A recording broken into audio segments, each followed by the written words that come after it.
I had to fulfill my parents' dreams, so my career is in a mess. My children always irritate and annoy me. Every day the traffic makes me late. My wife wastes all my money. I have no savings. I have to help everyone with their jobs, so I cannot complete my jobs on time. When things don't really go your way, what is your response? Do you feel this way often? Is this a pattern?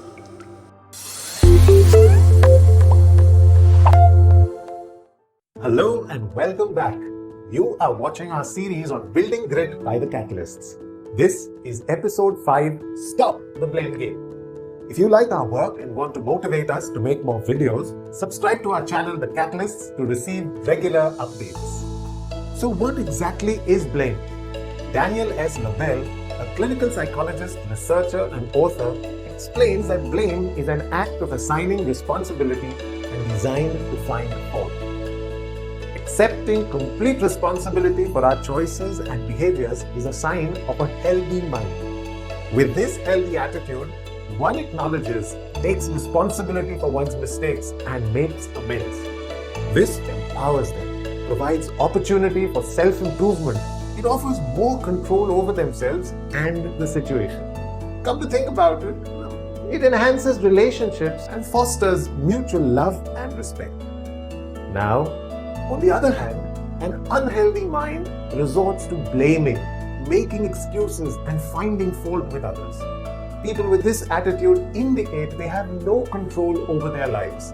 They are powerless and feel others are responsible for their situation. So let's examine, when things don't go our way, do we react or do we respond? Blaming is reacting and living with a victim mindset. Accepting our mistake, taking responsibility and trying to repair the situation is responding, which is a progressive approach. And don't get me wrong, our environment and circumstances can definitely have an effect on us. However, how much power we assign to these external elements depends solely on us. Well, there could be several reasons why we engage in this blame game. Please understand, blame is a defense mechanism. It protects our self-esteem and egos. It allows us to avoid recognizing our own flaws and shortcomings. Blame is also used as a weapon when we are in a combative mode and our agenda is to hurt the other person. Now, from your own experience, you will agree this is quite destructive in resolving conflicts. Often, because of our inability to understand the reason for our own or other people's behavior, or due to internal biases, we make illogical judgments. We end up questioning the intent and irrationally fix the blame. Finally, it is always easier to blame others rather than make the effort to accept responsibility and take corrective action to make a change. Steve Siebold, in his book 177 Mental Toughness Secrets of the World Class, explains different categories of awareness. People operating at the poverty and working class levels of awareness often see themselves as victims of the powerful.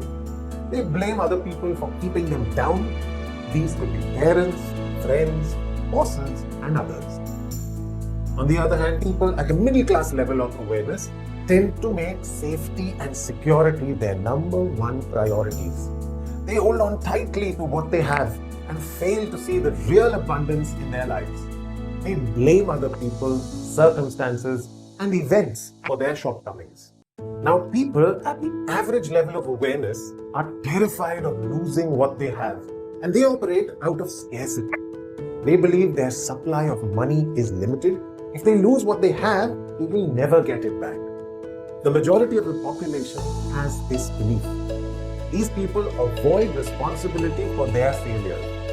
Also, people at the upper class level of awareness tend to operate from their egos and they are always protecting their ego. They are aggressive and ultra-competitive. People at the world class level are a step ahead of the upper class. They operate from their spirit self rather than their ego self. They believe that they are responsible for their actions and decisions and they rely completely on themselves. They realize they are completely responsible for their success and failure.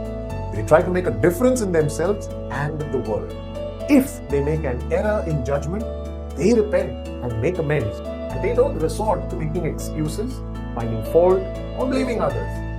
They are the first to apologize. They are willing to change their beliefs if a more accurate truth is realized without their ego getting in the way. They are aware of the damage their ego can inflict and hence don't allow it to govern their behavior.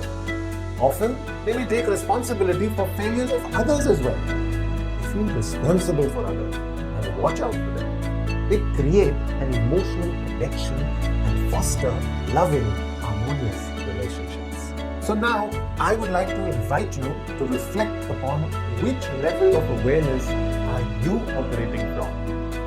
Quickly, grab a paper and pen so we can work on our action steps for this week and try to reverse this situation. Think about a recent instance where you feel someone else was to blame. It could be a person, or the chain of events, or the environment, anything or anyone. Question 1. What was your role in that situation? Question 2. Is there another angle you haven't probably considered yet? How else can you handle the situation? What can you do to control, influence, and change the situation? If you don't do anything, what will happen? And finally, what are your learnings from this situation? I hope you have found this episode useful. I know it will take a lot of courage and gumption to acknowledge our mistakes as well as take responsibility for our actions. Put in the work, make the effort and see the difference. See you next Friday, same time, same place for episode 6, Being Authentic.